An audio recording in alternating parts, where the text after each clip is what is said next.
Hey everybody, it's Wayne. I'm the president of Off-Grid Trailers. Hey guys, I'm Chris with Off-Grid Wilderness Co. I'm Corey, marketing manager with Off-Grid Trailers. So we've seen and continue to see a lot of growth at Off-Grid. With that means we're bringing new trailers to the marketplace for all our valued customers. Of course, we need rigs to tow those trailers with. We've got a Bronco 2023 sitting behind us.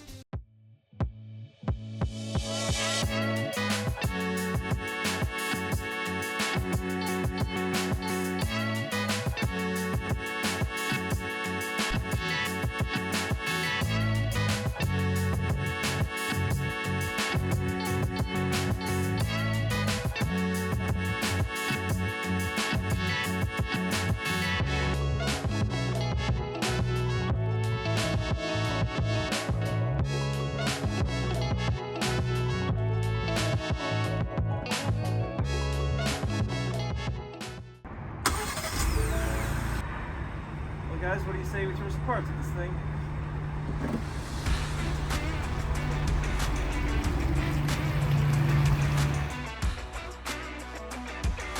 So we put this rig together with the help from our partners at Warn Industries, Fabtech Motorsports, Factor 55, and Fab Fours.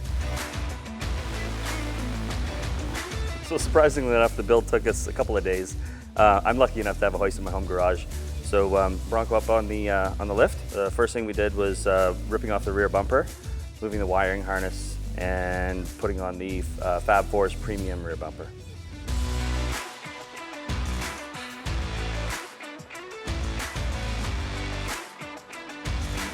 So as Corey and Chris started on the front end, I wrapped up the rear end with the rear bumper by buttoning up the OEM rear parking sensors.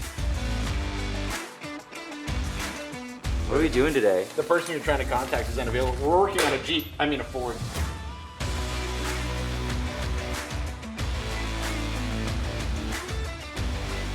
While Dwayne was working on the rear, Corey and I started up front with the Fab Fours Stubby Front Bumper. I started to dismantle the front end by unplugging the lighting, sensors, as well as removing the front skid plate.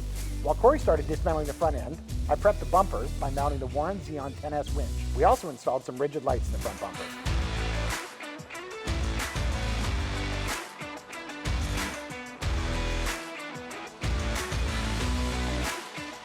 After the rear bumper and rock sliders were installed, we pulled the stock front bumper off, started relocating sensors to accommodate the new bumper and winch. With modern vehicles, some of the most difficult parts include wiring and sensor relocation to accommodate these types of aftermarket parts. The stubby bumper does not allow for front parking sensors, so we disabled those. Ford very kindly allows you to turn them off in the infotainment screen.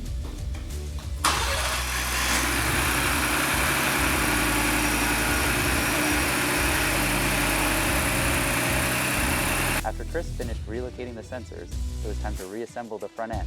We started to install a new Fab Fours bumper, Warn Winch, as well as rigid lighting. So while the guys got busy wrapping up the front end, I moved back to the back end of the Bronco. Common thing with the Bronco with our trailers is even with the 35-inch tires, we went with a 37-inch relocation bracket. That gives us a little bit of extra hitch height for the articulating max coupler hitch on the trailers. With the tire relocation kit, front and rear bumpers, as well as rock sliders complete, it was time to call it a night and get a fresh start on the suspension work in the morning. So after we got a little bit of rest, some shut-eye, we got to work on the suspension work. This is the meat and potatoes of this build. The first step was get the Bronco back up in the air and get the wheels and tires off. We started up front by removing the upper control arms. We then replaced them with aftermarket Uniball upper control arms from Fabtech.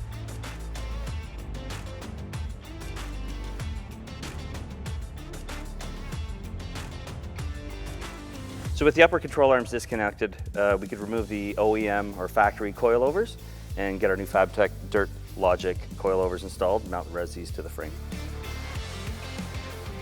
So for the suspension, we went with the Fabtech 3-inch lift kit.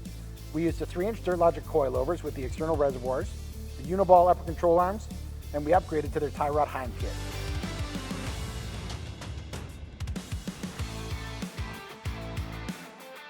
With the front suspension done, we moved on to the rear suspension, removing and replacing the coilovers and control arms.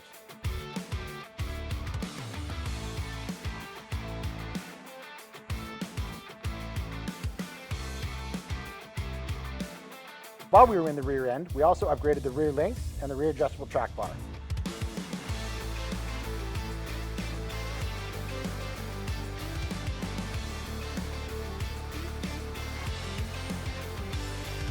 So we ended up going with an Ibach 450-pound-inch spring rate. That part number is going to be in the description down below.